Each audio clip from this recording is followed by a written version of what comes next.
شوہر حرام گانے سنتے ہیں، کیا اس کی وجہ سے ہمارے ایمان پہ اثر پڑتا ہے؟ کیا اس سے کفر ہوتا ہے؟ کیا اس سے ہمارا نکاح ٹوٹتا ہے؟ وہ گانا کتنا زیادہ اثر کرے گا آپ پر، آپ کے نکاح پر، یہ ہم بعد میں بتائیں گے۔ پہلے یہ سمجھیے کہ آپ نے جو سوال کیا کہ وہ گانا کفر ہے، حرام ہے، گناہ ہے، کیا ہے، تو یہ گانے کے مضمون پر موقوف ہے۔ گانے کا مضمون کیا ہے؟ کبھی کبھی گانے کا مضمون کفری ہوتا ہے تو وہ کفر ہو جائے گا، اس کو پڑھنا بھی کفر اور اس کو پسند کرنا یہ بھی کفر۔ کبھی کبھی گانے کا مضمون حرام اور گناہ ہوتا ہے تو اس کو پڑھنا بھی حرام اور گناہ اور اس کو پسندیدگی کے ساتھ سننا بھی حرام اور گناہ۔ اور کبھی کبھی گانے کا مضمون صرف دل کی تفریح اور بہلاوے کے لیے ہوتا ہے، مباح ہوتا ہے، اس میں نہ تو کفر و شرک کا کوئی مضمون ہوتا ہے اور نہ ہی حرام اور گناہ کا کوئی مضمون ہوتا ہے، تو اس کو پڑھنا سننا یہ مباح ہے۔ یہ 3 درجے ہیں۔ تو اگر وہ گانا ایسا ہے کہ اس کا مضمون مباح ہو تو اس کا سننا مباح ہے، اس سے آپ کے نکاح پر کوئی اثر نہیں پڑے گا۔ اچھا حضرت، یہ مباح نہیں سمجھا مجھے۔ اچھا، مباح کا مطلب جس کا سننا جائز و درست ہو۔ اچھا، ہاں، کوئی حرج نہیں اس کو۔ ہاں، اس میں کوئی حرج نہیں ہے۔ جی، اب ہم شاعر نہیں ہیں اور شاعروں سے کوئی ربط ضبط بھی نہیں ہے، ورنہ ہم کچھ اشعار سناتے اور سنا کر بتاتے۔ آپ اگر بھیج دیں گے کہ آپ کے شوہر کون کون سے گانے اور کون کون سے اشعار پڑھتے ہیں تو ہم ہر شعر کا اور ہر گانے کا حکم بتا دیں گے۔ ایک شعر یاد آ رہا ہے، کبھی آیا تھا ہمارے پاس پوچھنے کے لیے تو یاد ہے، خدا جب بھی زمین پر آسمان سے دیکھتا ہوگا، میرے محبوب کو کس نے بنایا سوچتا ہوگا۔ اللہ عالم الغیب و شہادہ ہے، ہر چیز کو وہ جانتا ہے، چاہے وہ کھلی چیز ہو چاہے چھپی چیز ہو۔ تو اللہ کے لیے سوچنے کی کوئی بات نہیں۔ سوچنے کا مطلب کیا ہوا کہ اللہ نہیں جانتا ہے، تو یہ کفری شعر ہے۔ اللہ ہر چیز کو جانتا ہے اور ہر گھڑی جانتا ہے۔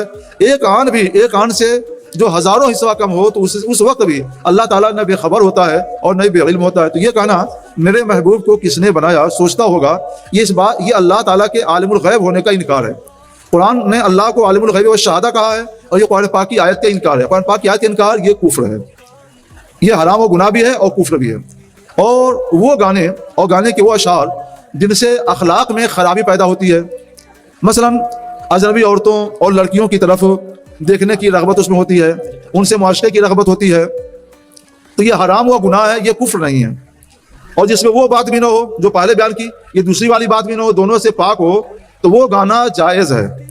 گانا ہے تو بچنا چاہیے، یہ اچھی بات ہے، لیکن یہ کہ وہ جائز ہے، مباح ہے، جائز ہے، یعنی اس کے پڑھنے میں نہ گناہ ہے اور نہ ہی کفر ہے، وہی مباح کہلاتا ہے، وہ جائز ہے۔ تو اب ہر ایک کا حکم سنیے، اگر گانا کا شعر یا گانا کے اشعار جائز اور مباح ہیں تو ان کے پڑھنے سے اور ان کے سننے سے نکاح پر کوئی آنچ نہیں آئے گی، کوئی اثر نہیں آئے گا، آپ کا نکاح برقرار ہے۔ اور اگر دوسرے نمبر کا شعر ہے یا اشعار ہے کہ جن کی وجہ سے اجنبی لڑکیوں یا عورتوں سے عشق بازی کی رغبت ہوتی ہے، اخلاق خراب ہوتے ہیں، ان کو پڑھنا حرام ہے اور گناہ ہے۔ یہ آدمی پڑھتے پڑھتے کبھی دوسری عورتوں اور لڑکیوں کی طرف بھی راغب ہو جاتا ہے۔ اگر شوہر ایسا کوئی گانا پڑھے، کوئی شعر پڑھے تو اس کو منع کیجیے اور سمجھائیے۔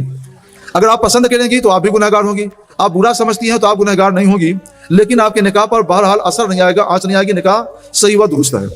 اب ہم تیسرے نمبر پر چلتے ہیں، سوچتا ہوگا والے مسئلے پر۔ کفریہ اشعار ہوں، شرکیہ اشعار ہوں، تو ایسے اشعار اگر شوہر نے پڑھے تو پسند کر کے ہی پڑھتا ہے، تو ایسے اشعار پڑھنے کی وجہ سے وہ دار اسلام سے نکل جاتے، اسلام سے اس کا رشتہ ٹوٹ جاتا ہے۔ اور جب اسلام سے اس کا رشتہ ٹوٹا تو آپ سے بھی اس کا رشتہ نکاح ٹوٹ گیا۔ اس صورت میں نکاح پر آنچ آئے گی، نکاح ختم ہو جائے گا، نکاح برقرار نہیں رہے گا۔